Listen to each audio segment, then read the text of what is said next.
Welcome, Jake. Thank you. How are you? Doing all right. Good. Mr. Chairman, fellow commissioners, Mr. Secretary.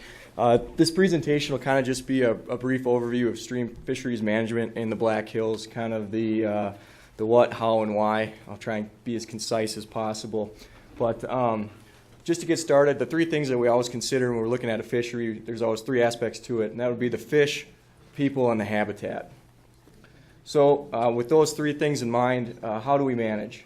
Well, we always make sure that we take all three of those aspects into consideration. And by doing that, we rely on the information that we have, the information on the fish, the habitat, and the people. So that information, how do we collect that information?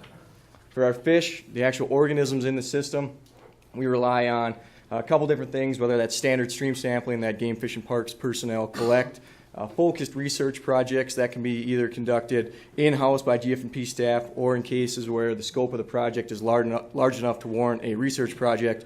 A lot of times we will partner up with a university, say South Dakota State University.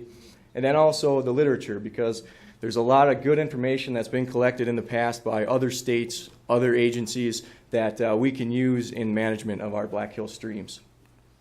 For habitat, this is just a couple of the sampling methods that we use, but actually going out and physically measuring in-stream habitat as well as the stream corridor, riparian vegetation, that sort of thing.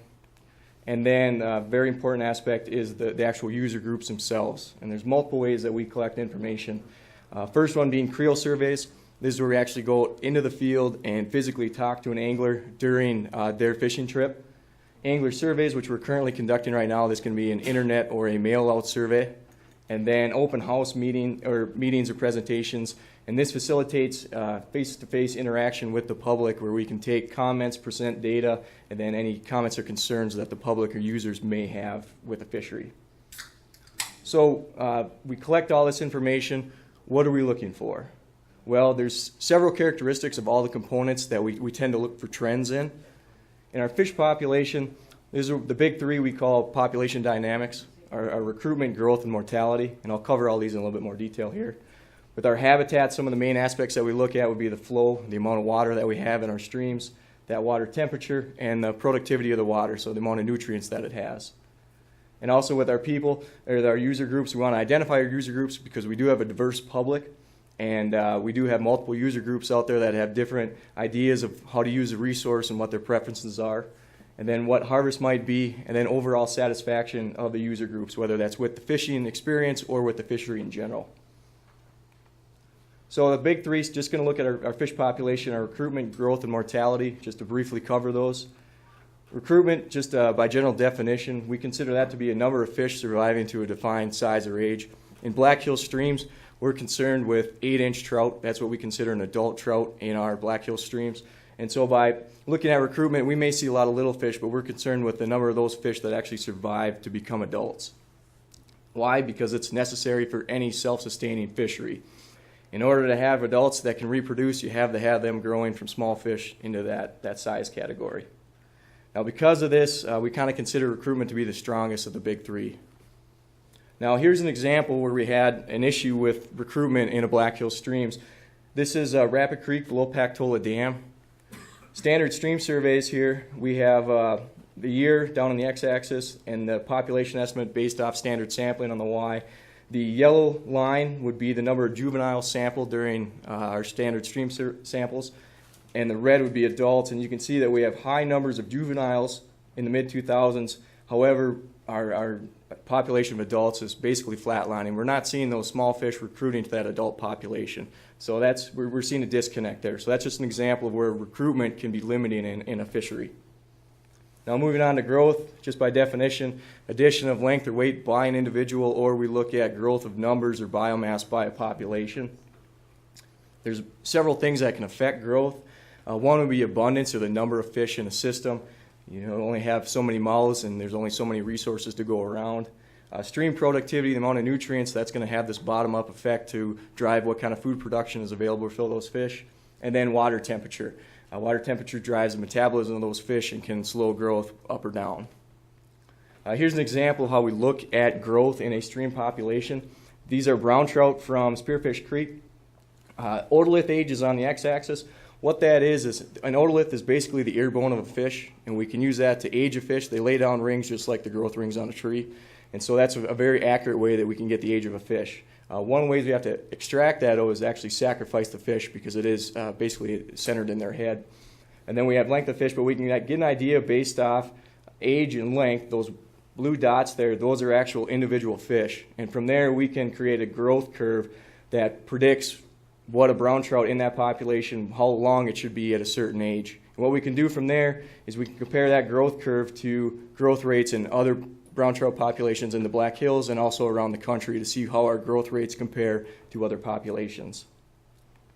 Now, the third of the big fish population dynamics that we look at would be mortality. Mortality is simply rate or loss of fish from a population, but there's two kinds that we generally look at within a stream. One would be natural. That can be due to predation or disease, just fish dying naturally in the wild, and then angling. So the first one would be harvest, where an angler physically removes a fish from the population.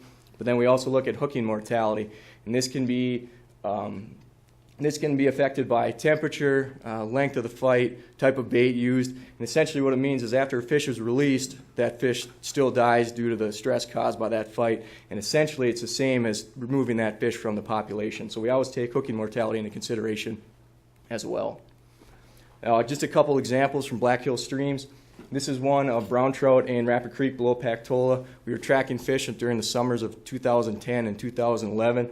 And during those summers, we lost over 30% of those fish to terrestrial predators. In this case, it was mink.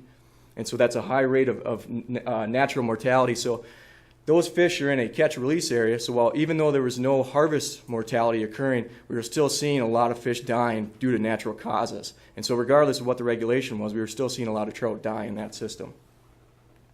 Another example would be angling mortality. This was from a recently completed creel survey of Rapid Creek in Rapid City limits for a calendar year from September 1, 2013 to August 31, 2014. And during that time, an estimated 5% of the brown trout caught were harvested by anglers during that period. And so that's an example of what we look at to be angling mortality. Now moving on to the habitat, the big three that we would look at would be stream flow, temperature, and productivity. Stream flow, essentially just the amount of water that we have in our streams. It's directly related to available habitat. If you have more water, you have more habitat for those fish. But if you were to look at, say, Rapid Creek right now, it looks great, but we had this big rain event earlier in the week that caused all the water to come up. It looks great. However, we need to be concerned with what those flows look like 365 days a year. And for us, our winter, our base flows are often the most important. That's where we see the least amount of water coming down through our streams. An example of where that can limit a population. This is Rapid Creek brown trout population below Pactola Reservoir again. We've got the year on the x-axis, and then on the y is discharge measured in cubic feet per second from the USGS gauging station. And you can see the yellow is the mean CFS from October through March, so that's our winter flow period, and the red is our adult brown trout population. And as that mean winter CFS increases in the late 90s and then decreases, that brown trout population follows suit. So this is another area, but this is in a catch and release area, so there's no harvest mortality occurring. But as you can see, that population is declining as that winter flow declines as well. And it's usually a year behind. There's usually some lag time it takes for that population to respond to that environmental factor. From a statistical standpoint, we take those data points and look at it. That winter flow explains a lot of the variability in that brown trout population. And so it's a pretty tight relationship. So we see as we have higher winter flow, we have higher populations of brown trout. And as those flows decrease, we also have lower populations of brown trout. Now this is a picture. This is Rapid Creek above Cleghorn Springs. This is pictured during the winter. As you can see, it's a severe case, but there's really not much water in there. There's virtually no habitat. And even if this occurs for a very short period, it can have substantial impacts on a fishery. Next would be stream temperature. It's an important driver in our streams. Basically what we see anytime we have stream temperatures drop below 50 degrees, we see slowed growth in our trout. And conversely, when those temperatures rise above 72 degrees, we see increased stress and ultimately death in our trout populations. It's often related to flow. Drought periods like we observed in 2000s, our temperatures can really be affected by those, less flow. And some of the streams that we really see stream temperature being a major driver would be French Creek, Whitewood Creek, Spring Creek, and Box Elder. And a lot of times what this means is that there's periods of the year where they just can't sustain a trout population due to elevated water temperatures. So it generally results in seasonal fisheries. Now, stream productivity, the last one, we'll look at essentially just the nutrients in the stream. It affects growth and abundance basically because it drives how much resources are available for those trout populations. An example where we see it limiting a Black Hills trout stream would be North Fork, Castle Creek. Unfortunately, we have naturally occurring iron deposits in the Black Hills. Iron binds with phosphorus, one of our major nutrients in streams. So what happens is when those iron deposits, they actually bind with that phosphorus, it results in lower stream productivity and essentially less trout. So it's just a lower carrying capacity. And if you were able to see that picture very well, you'll see a lot of the rocks actually have a reddish tinge to them. That's from those iron deposits. And so in this case here, any iron concentrations in the water over 5 milligrams per liter is where we saw a decline in trout numbers compared to other streams with similar characteristics. Now finally moving on to our users. We always want to identify our users because we do have a diverse public, and a lot of times they have conflicting views on how the resource should be used or managed. And so when we're talking to our users, we're always trying to be objective when we're considering their comments and preferences and concerns. And one of the things we always look for too, the use of the resource. So we can get harvest estimates and also overall satisfaction with a fishery and then an overall fishing experience for the different streams. Because of our different user groups and those conflicting views, it can be difficult at times. Now, we've gone out, we've collected information on our fish population, on our habitat, and on our users, our big three that create our fishery. What can we do? Well, we utilize our management options. In the Black Hills streams, we have 4 management options that we generally apply to our streams. That would be population manipulation, habitat manipulation, harvest manipulation and habitat manipulation, and then finally hatchery stocking. And I'll kind of go over the 4 and when we use them or what they're meant to do. So population manipulation, this can be trap and transfer. Say we have an area of high density of brook trout, slowed growth, we may move some to increase abundance in another area and decrease abundance in that certain area, hopefully to improve growth. Chemical renovation, we don't really utilize this much, but in case there was an undesired species, we could go in, chemically remove that, or treat that water, remove that species. And then also the introduction of a new species or strain. And when I say strain, brown trout and rainbow trout, there's different subpopulations, and some are better suited for flowing water, different temperatures, different habitats. And so by utilizing those different strains, we can get different results out of, even though it may look like a brown trout, it might act different than another strain, essentially. Next would be regulations, kind of meant to regulate harvest and use the resource. In the Black Hills, our regulation is 5 daily, 1/14, and we do have 3 catch-release areas in Black Hills Trout Management Area. Now, when we're considering using regulations, there's several factors that we have to consider to see how well that regulation may or may not work. First one is noncompliance. If the public doesn't buy into it and they're not going to pay any attention, it's going to be very hard for that regulation to go over. Next would be recruitment variation. This would be if you have ups and downs in your reproduction and you don't have fish coming up, adult fish coming up, you're not really going to have a resource there to protect with the regulation. Next would be habitat, like we talked about with the flow. If that habitat's not there, it's like that one example that I showed, that was in a catch-release area, and we still saw a substantial decline in the population due to the habitat characteristics. Next would be density dependence. This would, again, be the number of mouths that are available for that resource. And then mortality. So the 2 kinds that we have, the hooking and the natural. And this all goes back to that recruitment, growth, and mortality are big 3 things that we look at in a fishery. Now, next one would be habitat manipulation. The 3 things that we usually try and do with that habitat work would be to protect unique habitat, restore degraded habitat, enhance current habitat, and once again, that habitat work is generally meant to impact those big 3. Increase recruitment, increase growth, reduce mortality, whatever might be limiting that fishery, we're trying to change with that habitat work. Now, some of the projects that have occurred in the Black Hills, those costs have generally ranged between $40 and $70 per linear foot.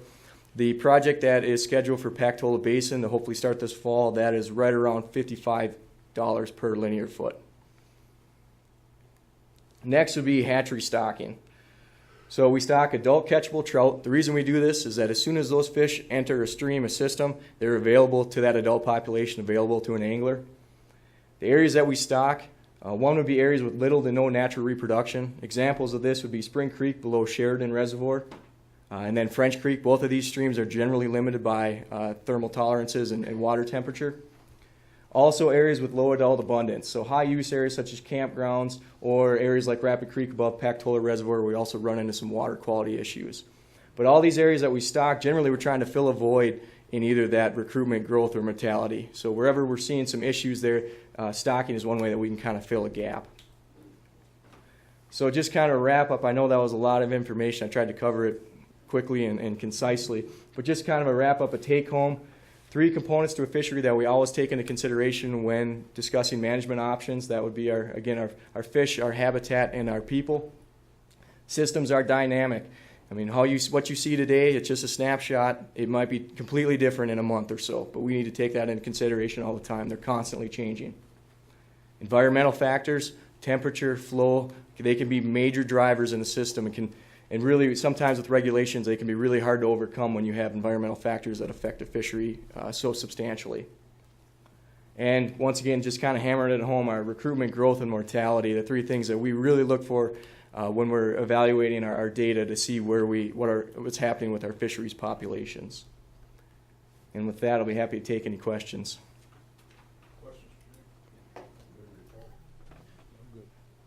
Yeah, Jake, like below Pactola where a lot of little fish, but they didn't grow up, what can you do or what do you try to do in that situation? Well, that's one of the reasons we're going to do that habitat work, because a lot of times what happens is we have the 4 kinds of habitat that trout need, and it was spawning, juvenile, adult, and then over winter. And a lot of times what was happening is we'd see those juveniles in the summer of, say, 2005, and then by 2006 we weren't seeing them again. So we were losing them during that winter period.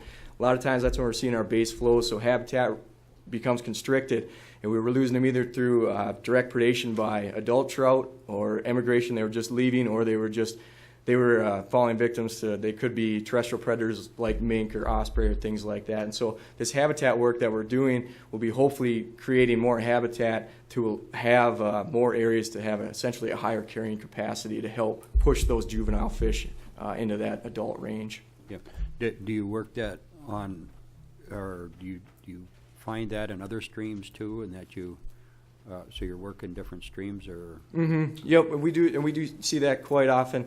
It's just that Pactola Basin area is probably our highest profile fishery down there, and so we spend a lot of time focused on that, and that really showed a precipitous decline in that trout population in a fairly short time.